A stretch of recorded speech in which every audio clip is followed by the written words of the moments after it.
తెలంగాణలో ఎమ్మెల్సీ ఎన్నికల హీట్ మొదలైంది. త్వరలోనే గ్రాడ్యుయేట్ టీచర్ ఎమ్మెల్సీ ఎన్నికలు జరగబోతూ ఉండగా ఆ తర్వాత ఎమ్మెల్యే కోట ఎమ్మెల్సీ ఎన్నికలు జరగనున్నాయి. అయితే 2023 ఎన్నికల్లో ఓడిపోయిన కాంగ్రెస్ నేతలకు ఎమ్మెల్యే కోట ఎమ్మెల్సీ టికెట్ ఇచ్చే ప్రసక్తి లేదని కాంగ్రెస్ అధిష్టానం తేల్చి చెప్పిందట. దీంతో ఎమ్మెల్సీ టికెట్ కోసం ఆశావాహులు పార్టీ పెద్దల చుట్టూ చక్కర్లు కొడుతున్నారు.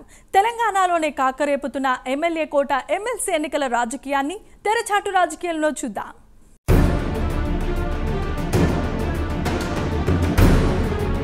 తెలంగాణలో ఎమ్మెల్యే కోట ఎమ్మెల్సీ ఎన్నికలు కాకరేపుతున్నాయి. ఎమ్మెల్సీ టికెట్ కోసం ఆశావాహులు పెద్ద ఎత్తున పోటీ పడుతున్నారు. తమకు ఒక్క ఛాన్స్ అంటూ పార్టీ పెద్దల చుట్టూ చక్కర్లు కొడుతున్నారు. అయితే ఎమ్మెల్యే కోట ఎమ్మెల్సీ ఎన్నికల్లో ఎమ్మెల్యేగా ఎంపీగా పోటీ చేసి ఓడిపోయిన వారికి అవకాశాలు లేవని కాంగ్రెస్ అధిష్టానం తేల్చి చెప్పిందట. పార్టీలో కష్టపడ్డ వారికి యువతరానికి అవకాశాలంటూ సీఎం రేవంత్ పదే పదే ప్రస్తావిస్తున్నారు. ఏఐసీసీ ప్రధాన కార్యదర్శి కేసీ వేణుగోపాల్ కూడా కొద్ది రోజుల క్రితం జరిగిన పీఏసీ సమావేశంలో రాబోయే 20 ఏళ్ల పార్టీ భవిష్యత్తును దృష్టిలో పెట్టుకుని కొత్త తరానికి అవకాశం కల్పించాలని కీలక సూచనలు చేశారట. ఇటువంటి పరిస్థితుల్లో ఎవరికి అవకాశాలు దక్కబోతున్నాయనే దానిపై ఉత్కంఠ నెలకొంది.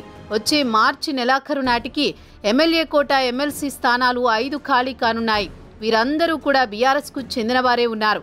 వీరిలో మహమూద్ అలీ, సత్యవతి రాథోడ్, షేరి సుభాష్ రెడ్డి, యగ్గే మల్లేశం, ఎంఐఎంకు చెందిన ఇఫెండీల పదవీకాలం మార్చి 29తో ముగియనుంది. ప్రస్తుతం అసెంబ్లీలో ఎమ్మెల్యేల లెక్కలను పరిగణలోకి తీసుకుంటే కాంగ్రెస్ కు 4, బీఆర్ఎస్ కి 1 దక్కే అవకాశాలు స్పష్టంగా కనిపిస్తున్నాయి.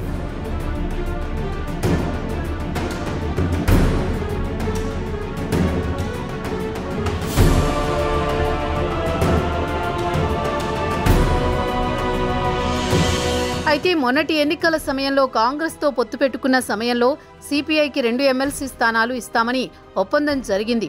అయితే రెండింటిలో కనీసం ఒక్కటైనా ఇవ్వాలని సిపిఐ గట్టిగా పట్టుబడుతోంది. ప్రస్తుతం జరుగుతున్న మండలి గ్రాడ్యుయేట్ టీచర్స్ నియోజకవర్గాల ఎమ్మెల్సీ ఎన్నిక కౌంటింగ్ పూర్తయిన వెంటనే ఎమ్మెల్యే కోట ఎమ్మెల్సీ ఎన్నిక స్కెడ్యూల్ రిలీజ్ కానుంది. దీంతో ఇప్పటి నుంచే ఆశావహులు తమ ప్రయత్నాలను స్పీడప్ చేస్తున్నారు. సిపిఐ నుంచి మాజీ ఎమ్మెల్యే, రాష్ట్ర మాజీ కార్యదర్శి చాడా వెంకట్రెడ్డి పేరు ప్రధానంగా వినిపిస్తోంది. చాడాతో పాటు పల్లా వెంకట్రెడ్డి పేరు దాదాపుగా ఖరారైందని పార్టీ వర్గాల సమాచారం.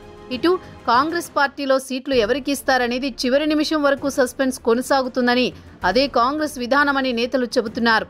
దీనిలో భాగంగా 3 సీట్లలో 3 ప్రధాన సామాజిక వర్గ నేతలకు ఇవ్వాలని ప్రాథమికంగా నిర్ణయించినట్టుగా తెలుస్తోంది.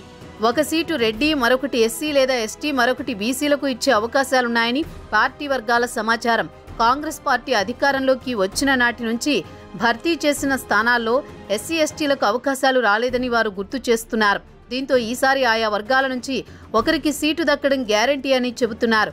మరొకటి బీసీలకు ఇచ్చే ఛాన్స్ ఖాయంగా కనిపిస్తోంది. సీటు ఆశించే వారిలో అనేక మంది ఎమ్మెల్యే, ఎంపీ టికెట్లు పొంది ఓడిపోయిన వారు కూడా ఉన్నారు. దీంతో టికెట్ పొందని వారు తమ పరిస్థితి ఏంటని, వారికి టికెట్ ఇచ్చారు, వారికే ఎమ్మెల్సీలు కూడానా అంటూ అభ్యంతరం వ్యక్తం చేస్తున్నారు. ఈ విషయాన్ని పార్టీ అధిష్టానం దృష్టికి తీసుకువెళ్లినట్టు సమాచారం.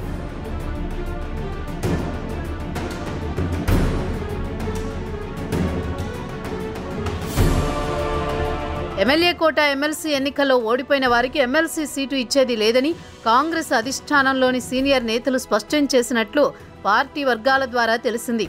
దీంతో పోటీ తగ్గింది. పార్టీ యువతరానికి సీట్ల కేటాయింపులో ప్రాధాన్యత ఇవ్వాలని నిర్ణయించినట్టుగా తెలిసింది. దీనిలో భాగంగా రెడ్డి సామాజిక వర్గం నుంచి ఇప్పటికే కార్పొరేషన్ చైర్మన్ పదవులు పొందిన వారు సైతం తమకు ఎమ్మెల్సీ కావాలని పట్టుబడుతున్నట్టుగా తెలిసింది. ఇప్పటి వరకు ఏ పదవి దక్కని పార్టీ మీడియా కమిటీ చైర్మన్ సామ రామ్మోహన్ రెడ్డి, ఎస్సీ వర్గం నుంచి అద్దంకి దయాకర్, సిద్ధేశ్వర్, దొమ్మటి సాంబయ్య, ఎస్టీ సామాజిక వర్గం నుంచి రాములు నాయక్ పేర్లు ప్రధానంగా వినిపిస్తున్నాయి. ఇక గవర్నర్ నామినేటెడ్ కోటాలో ఇప్పటికే ముస్లింలకు ఇచ్చినందున మళ్లీ ఆ వర్గాలకు సీటు ఇస్తారా అనేది పార్టీలో సస్పెన్స్గా మారింది. పార్టీ భవిష్యత్తుకు యువత ముఖ్యమని భావించిన అధిష్టానం అదే కోణంలో ఇప్పటి వరకు బల్మూర్ వెంకట్, అనిల్ కుమార్ యాదవ్కు పదవులు ఇచ్చారని, అదే విధానంలో సామ రామ్మోహన్ రెడ్డి, అద్దంకి దయాకర్ లాంటి వారికి అవకాశాలు మెరుగ్గా ఉన్నాయని పార్టీ వర్గాలు అంచనా వేస్తున్నాయి.